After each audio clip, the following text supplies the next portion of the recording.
Gua rasa semua orang tuh harus ngerti apa itu game attention kalau misalnya kalian mau sukses. Karena apa? Karena ketika kalian mau terjun di pasar atau nggak di saham, bahkan di market segala macamnya, ini perlu adanya namanya game attention. Kalian mau jadi content creator gaming, kalian mau jadi reviewer, kalian mau jadi affiliate, kalian mau jadi apapun itu, perlu paham yang namanya game attention sendiri. Nah, tentunya game attention itu apa? Hello guys, welcome in Bang Ari Jonong. Jadi kali ini aku mau sharing kalian kalau misalnya kalian kan pasti sering dengar ya, kalau misalnya game attention atau game atensi lah, kurang lebih kayak gitulah. Padahal ini bukan sekedar game aja atau nggak apa, tapi ini punya makna yang lebih luas. Dan kalau misalnya kalian untung atau hoki dan kalian nguasain strateginya, gue yakin 100% kalian akan berhasil di game itu sendiri ya. Tentunya kalau lu sadari kayak Timothy Ronald atau nggak mungkin yang lu kenal, mereka sering banget kayak bikin game attention, mau itu dalam segala konflik atau nggak mungkin dari segala perkataan atau nggak karakter segala macamnya. Nah, tentunya game attention itu sendiri bisa dibilang game yang menang bukan karena mereka itu paling bagus, tapi karena mereka itu paling dapat banyak perhatian dari orang lain. Kita ambil kasusnya dari Timothy Ronald. Timothy Ronald pernah bilang kalau misalnya kopi seharga 80.000. Nah, tentunya hal ini ya lu tahu sendiri, banyak yang banyak yang pengen tahu siapa sih Timothy Ronald, kenapa dia bisa bilang kalau misalnya harga kopi itu lebih baik, ya lebih betternya 80.000 gitu. Gue lupa kata-katanya. Nah, tentunya orang tuh kebanyakan tahu Timothy Ronald dari kopi cuy, dari kopi 80.000 sama dari McLaren. Dulu tuh nggak tahu kalau Timothy Ronald tuh kayak punya basic investasi, punya Bitcoin segala macamnya. Orang-orang tuh taunya apa? Karena ya kopi 80.000 sama McLaren tuh warna apa bos. Nah, selain itu ya udah, baru dah dari dua itulah merembet kayak ke Bitcoin, investasi, blockchain segala macamnya. Dan hal ini sama halnya kayak teman-teman bikin konten, mau itu sebagai clipper atau enggak sebagai kreator.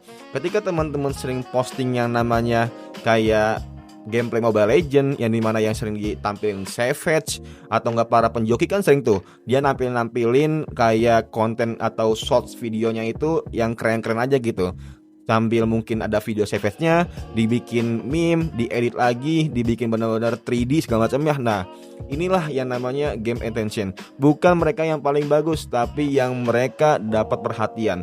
Dan tentunya hal ini teman-teman bisa terapin di masyarakat kan, di pasar ya. Kalau misalnya kalian fokus ke jualan, fokus ke bisnis, atau enggak teman-teman di sini ada yang mau cari jasa atau nggak bikin jasa segala macamnya, tentunya ciptakan konflik yang teman-teman bisa ngasih solusi itu sendiri.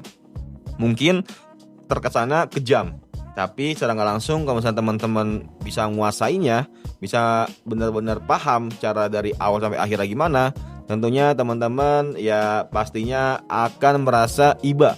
Kalau misalnya wah gila cuy, ini orang keren banget pastinya. Banyak orang yang akan spekulasi seperti itu. Untuk hal kecilnya, semisal nih ya. Nah, nih semisalnya nih. Nah, jadi teman-teman mungkin kayak bikin suatu problem, atau dimana ketika teman-teman kayak nyorotot saja gitu, kayak nyari masalah aja gitu di TikTok, di Instagram atau nggak di YouTube gitu, kayak nyenggol influencer atau freelancer segala macamnya. Dan ya mungkin target kalian kan sampai di notice ya. Kalau di notice pastinya orang-orang tuh pada tahu kalau misalnya oh lu ya yang nyenggol Bang Ferry Irwandi misalnya, lu ya yang nyenggol Pak Prabowo, lu ya yang nyenggol Pak Gibran. Nah, orang-orang tuh datang lu semuanya tuh ya udah haters lu pada tuh yang benci-benci lu. Nah, tentunya ketika orang-orang udah pada datang ke lu nih, orang-orang udah pada haters ke lu, udah benci ke lu. Nah, oke, ya udah nggak apa-apa dia benci ke gua. Tapi dari kebencian mereka, lu nyelipin konten yang dimana lu kayak konten berbagi, konten sedekah. Hal inilah yang bisa meredah para haters. Dan ujung-ujungnya ketika mereka itu sebelumnya itu jadi haters dan akan menjadi fans, atau mereka merasa kalau misalnya oh ternyata dia punya pendapat yang berbeda, itu nggak masalah. Intinya dia punya tujuan yang sama, yaitu untuk visi misi kemanusiaan. Siapa tahu ada orang berpikir seperti itu, yang awalnya jadi haters atau benci, ujung-ujungnya malah menjadi fans. Tentunya hal ini nggak bisa dimaklumin atau nggak bisa dicontohin. Cuman itu sebagai contoh aja yang nggak baik. Tapi ya gua rasa sih itu aja yang gue bisa kasih tahu contohnya. Dan menurut kalian kalau misalnya ada contoh yang lain, coba tulis aja di kolom komentar. Dan itulah namanya game attention, yang dimana gua rasa sih lu harus tahu dan paham game attention itu, mau itu di bisnis atau nggak di saham atau nggak di market atau nggak di bidang yang lagi lu terapin sekarang. Tentunya gue yakin lu bisa, dan gue yakin lu tahu caranya dari awal sampai akhir.